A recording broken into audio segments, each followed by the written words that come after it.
I gotta wait. How long I gotta wait for a press record? Go. Welcome to the share, where Miss Dream always has a story. It's Dream, and we got a season 2. Your Black Bostonian here, a product of a single mother who I work to make proud every single day. I'm a 3-degree holder, your veteran educator, your tech entrepreneur, and founder of the Chair platform.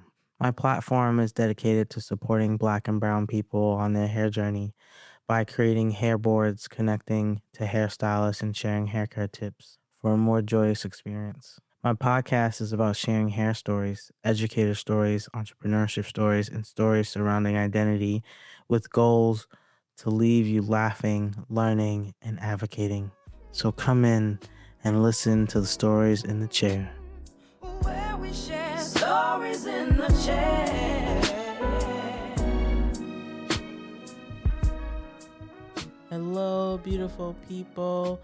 This is Vic Winter with a Y. Vic, can you please introduce yourself? Hello, everyone. My name is Vic Winter with a Y, no S. I don't know. People sometimes add a Winters to it when I say that. I just have to clarify. How do I to introduce myself? I like to say that I'm a curator of experience. I'm a creative. I'm a producer. I'm many things depending on the day. Vic and I met in college. Sure did. Yeah. That's like a little bit ago now. And the memory that is super, super clear to me is I was watching them perform. Lake Forest had... When what? Yeah, it was... I can't remember the play for some reason. 5 lesbians eating a quiche, or there's another one where I was like a bird and a nurse, and so there was. Yes, it was that one where you were multiple roles. And oh yes, okay, Yeah. okay, and I'm blanking on the name of that play. But, See, that okay, movie. right, and Yeah. and for me, I love going to theater. I did my little acting career in high school and realized this wasn't for me, but I love to watch. And so I would go every semester to the shows on campus. And I just remember watching you act. I was like, oh, talent. This is amazing. This is really cool. And so that is like the core memory for me. Wow, that means a lot to me. I didn't realize that had any impact. There's the college career you try to run from sometimes a little bit. So it's really nice to hear that you saw that and got something from that. Because the performance side is something I've shied away from in the past years, but I've actually had the desire to come back around to that. Ooh, you should do it. I support that. Appreciate it. A vote from you? That's all I need. I can take on the win. Well, I'll tell you, oh, you gotta go? Go ahead. I support you. Let me know how I can help. I'll sell some tickets. I'll be at the door. I got you. I mess with that. And so, Vic, I am so excited for this conversation for many reasons. And I am curious to know, did you always know that you would take the track of being a creative, being a producer, being a curator of spaces and experiences? Yes and no. Yes, because I've always been in the performing arts in some aspect. Whether I was in an acting program from when I was 8 years old, I did various play productions as well as I emote very largely, and so that transfers well in the performance space. But originally, my root core of aspiration is to travel and help people. And I feel like that's translated to all of the many different jobs that I've held. But my original aspiration was to be a doctor. I wanted to be an OB-GYN and I wanted to deliver babies. And I actually do have some doula training, but once I got to that chemistry in college, I said, oh no, got it. Y'all got it for me. It's not meant to be. And so then I shifted to sociology because I've always been curious about the why and how of people. And so that felt that need to learn. How has it manifested over the years? Because people could say, oh, I'm just going to be an actor, or I'm just going to be in this realm of art performance, and you are in all of it. So why do you feel that your stories keep splintering? I've been a person that has never and maybe that's the ADHD, but I have always had multiple pursuits at any given point. I was the person in college. I fit in with a bunch of different crews because I had the sports interests and then the theater interests as well, and then the SOAN skew, and then socially I fit into many different groups. I think it's because I'm curious about people, and so it has been splintered, but in a way it all aligns, if that makes sense. The way that I approach work, I like to understand how all the different parts work because I feel like that helps me do my job better, as well as it just intrigues me to know. As a performer, it intrigues me to know what the stage manager does to ensure that we're in our places at the right time. Or as a performer, it's helpful to know what it takes for somebody to put a costume together, or what's the process behind set deck and what tools or skill set goes into that. And then going from the performer to producer side, understanding the work that an actor is doing within the constraints of a role or a space, and how we can best equip them with the tools to be able to do their best work. That is why I feel like, yes, in some ways it's splintered and that I have all these different interests, but they all feed into one another and work really well together. And that's something through honestly any role that I've held. I think I've been able to been elected to more leadership positions because I have this multifaceted skill set that translates across. Yeah, that definitely resonates with me. So I think about my time in high school, my acting career, and I was in two shows, one as a junior and one as a senior. But the senior show, it was only for seniors. Only seniors were allowed to be in it, and seniors had to run it. And so Oh, wow. we all had a piece of the puzzle. The director was a senior, all the people in charge of all the pieces. So we each had our role on the stage, but then we each had our role behind the curtain. So if we weren't doing spotlights or thinking about lights or building props and so for me at that age, it was really understanding that the chaos of it all was helping the vision simultaneously, and that people were watching this beautiful performance, but all of the details were accounted for to create the beauty of it all, to be able to highlight the story. And so that's when I started really understanding that, oh, some people love all the pieces. I'm one of those people. When I learned the word interdisciplinary, I was like, oh, that's me, 100%. That like everything I think about is from this very perspective of what are all the pieces. Where we share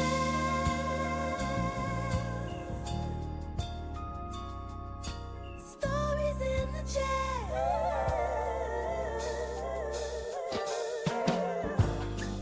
Look, it's my commercial. We will be right back. It's more than just a bad hair day. It's a journey. Finding the right hairstyle isn't easy, nor is finding the right stylist or the right products. Looking in every corner of the web gets messy, overwhelming, and exhausting. All the ads, the articles, the products, the videos, it shouldn't be this hard, but it is. And now, it isn't. The Chair. A black and brown centered platform where you can design hair boards, connect to hairstylists, and share hair care tips for a new, joyful path on your hair journey. Avoid the clutter, save yourself hours, months, and even years of research and poor trial and error. Everything you need and only what you need is in one place. Hair boards made by people like you, for you. Find the right products, the right people, the right answers for you, stress-free. Join the Chair community and make every day a great hair day. When you share your pain, you allow others to help you. And when you share your success, you help others get theirs. Lean on the chair. We got you. No stress, no strife. In the chair. The chair. The chair. All right. Is there a piece right now that you're focusing on that brings you the most joy? Ooh, I think a project that I'm actively working around that is grounding to me. There's two, but I'll speak to one of them is future building with one of my friends. We've been co-working for about a year now and trying to figure out how to transmute the energy of being a black or brown person working in a corporate setting and all the harms that happen from being in that space, because the space isn't meant for us, and it's meant to degrade and dehumanize and attack us in so many ways.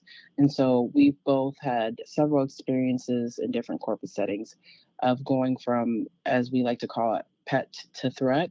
And so it's the experience of being like championed, of like you're doing so great at your job, they're really impressed by you. But as soon as you start to step outside of the bounds of what that particular job or entity considers a pet, then you turn into this threat. And so immediately when that happens, a lot of us black and brown folks get disposed of quickly. You're fired, you're let go, you're put in situations where you're potentially forced to quit.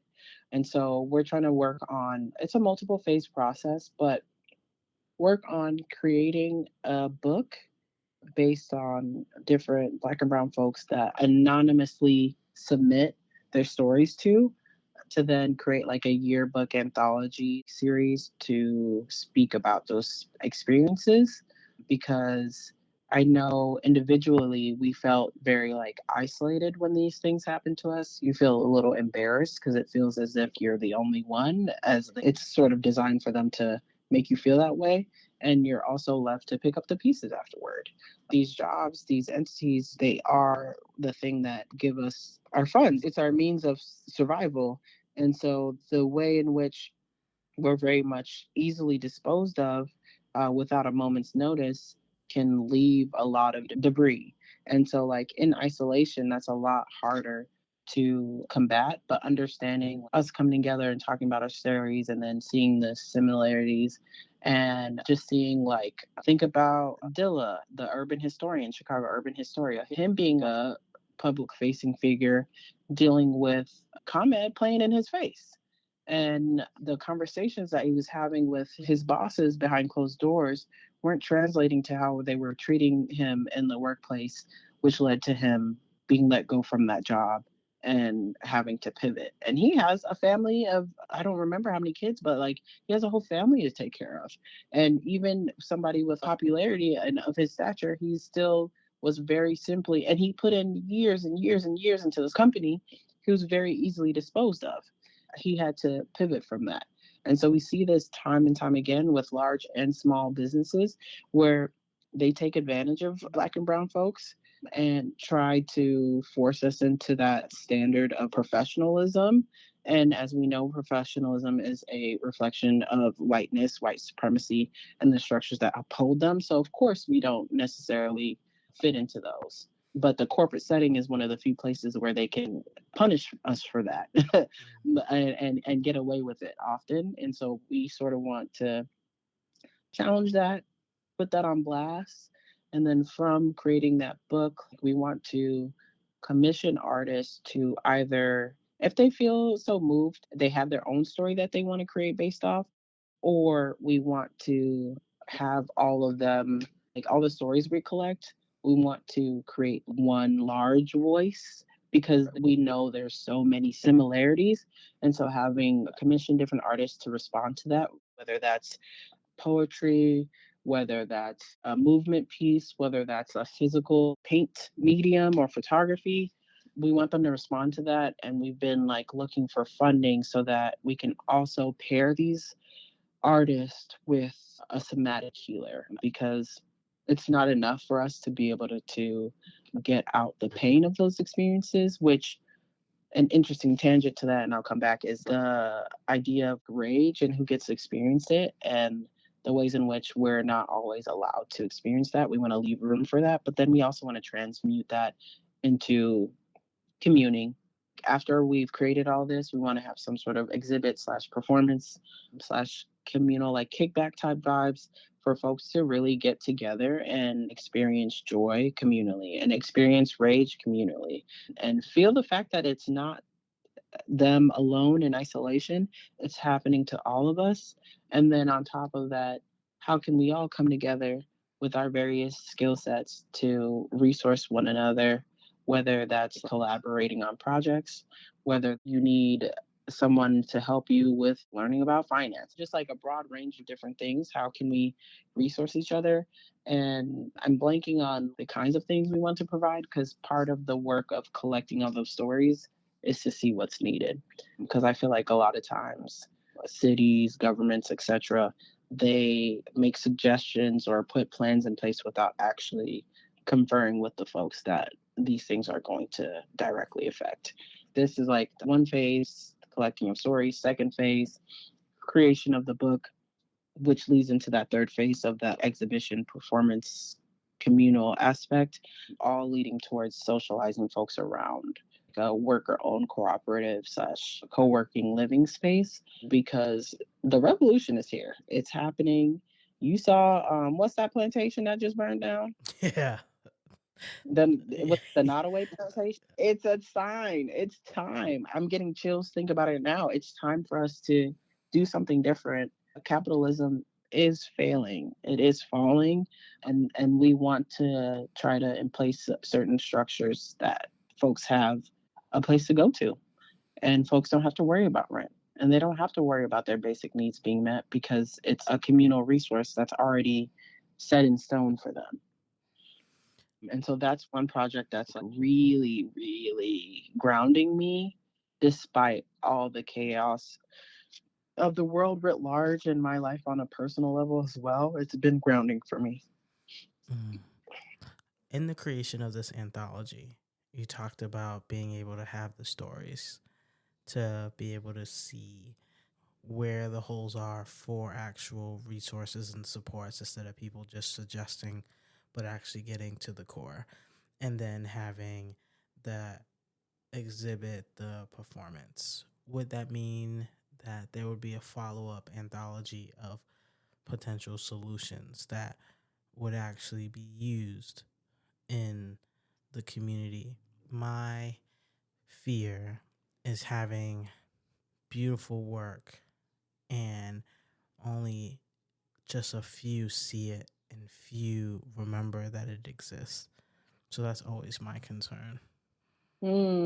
Part of the goal is to have a online presence that can be continuously added to, and then the yearbookology, like it could be one of many series, but that would live in the physical space that we then, knock on wood, we have through various funding that we're applying for that folks always have to refer to, as well as the goal would be to be able to be funded so that anybody that did contribute to the book that wants it can just get their own copy sent to them. And so that physical, tangible thing is something that can't be destroyed, as well as the backup of the digital presence. Did that answer your question? Yeah. Okay. No, yeah, I think for me, when you come across beautiful resources and then I'm like, damn, I wish I would have known, or how can I get this to more people if it's not just a moment in time. So having not only the book, but these moments for people to have that communal care and the online experience, it just, you're breathing life into it. Like every That's day. the goal. Yeah, every day. That is the goal. And that's why it's feeding me, because I know the way in which we're all living and moving through capitalism is not going to last much longer. And I just want to be prepared for that. And I feel an obligation to try to find / build resources in that way.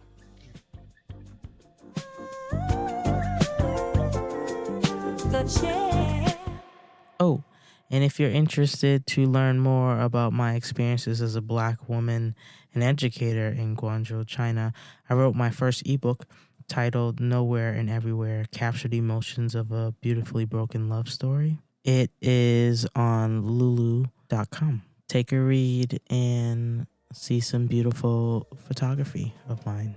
Enjoy the rest of the show.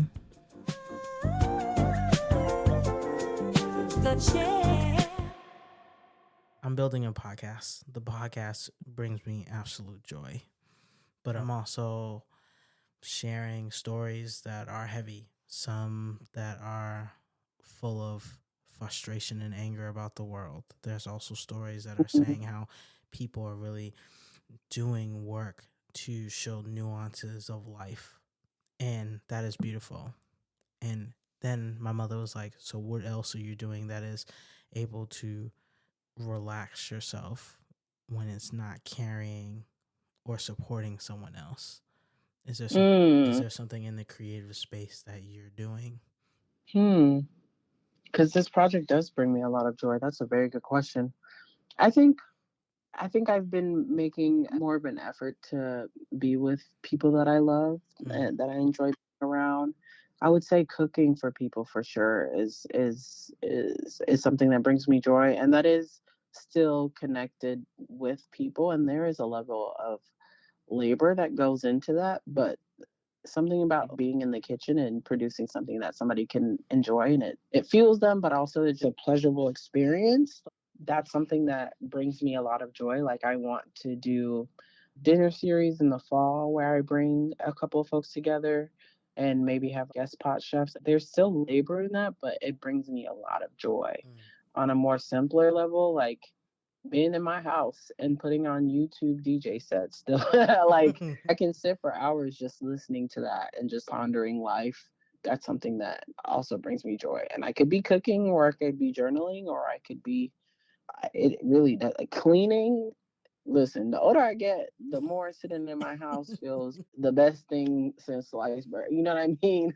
It's amazing. I love my house. I'm a Cancer. I like to hibernate. Being at home, listening to music, and cooking food. The basics. I like this. I'm working on it. I feel like I box, I swim. Ooh. I'm writing poetry again just for my own enjoyment. Come through. Well, writing is something I also rely on to relieve stress. Boxing, how long you been boxing? 2 years now. Oh, you gonna have to teach me a little something. That's been like a beautiful moment. I feel like I'm learning how to relax because I don't know how to do that without it feeling like it's a mission. Everything has to be a mission for me, which everybody I love is like, that's capitalism and blah, blah, blah. And I'm like, yes. And I'm working to unpack it.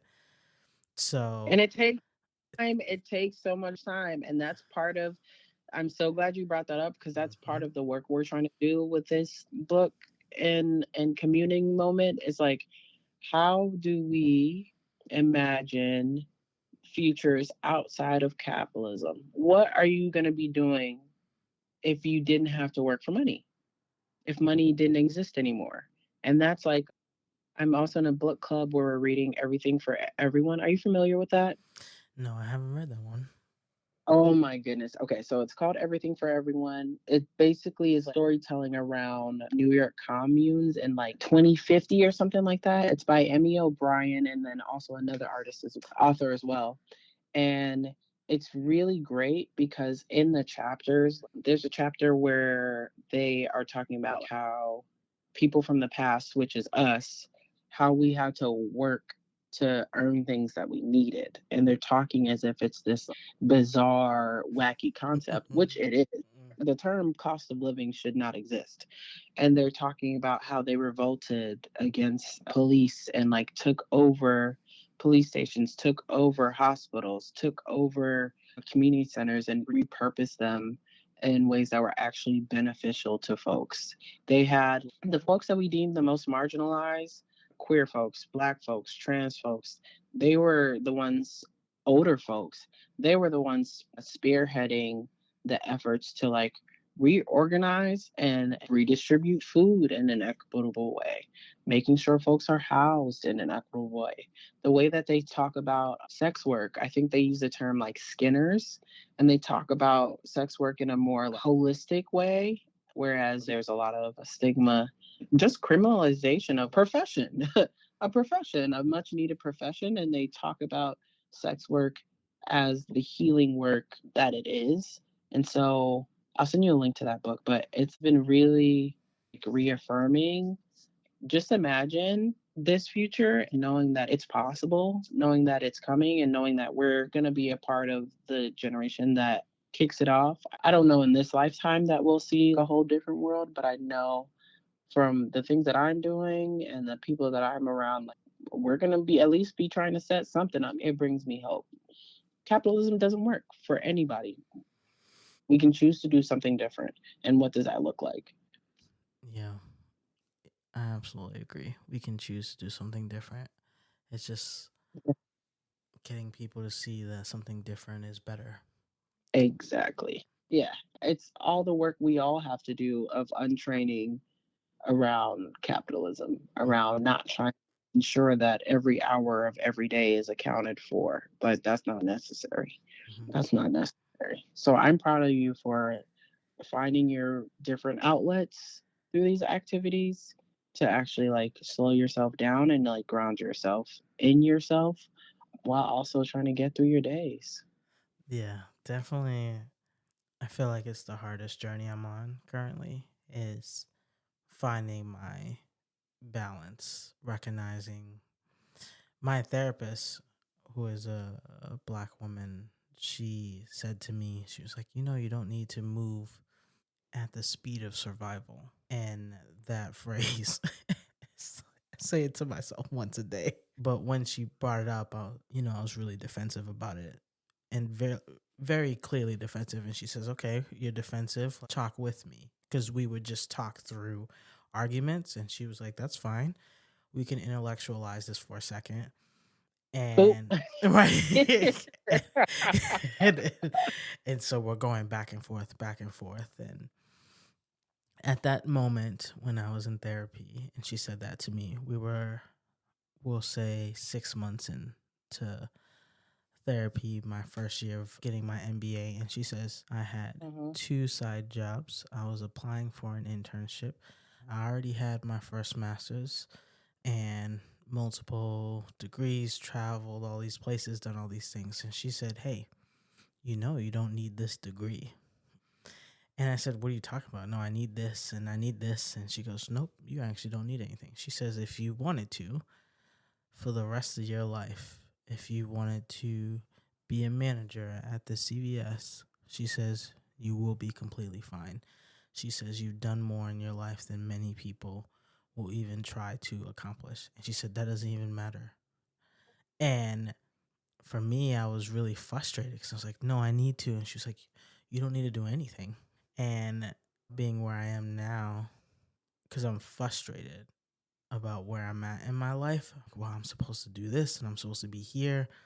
And my community around me is constantly telling me, you are okay. And I think because I read a lot, I want to make sure that my community is safe and healthy. And I want to educate people who are on the fringe who just need to just have better information. There's a part of me that always feels on edge. And I'm learning that part is just a lot of the internal beliefs of how capitalism is still on my shoulders, in my heart, even though I know that this isn't sustainable. Like the way I feel in my body isn't sustainable.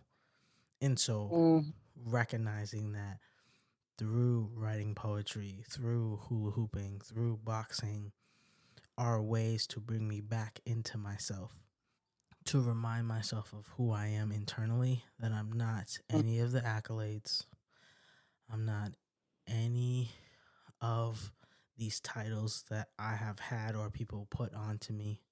I'm Dream, and I love to laugh, and that is enough. And you have a beautiful laugh. That's something I will never forget about. You have a beautiful laugh.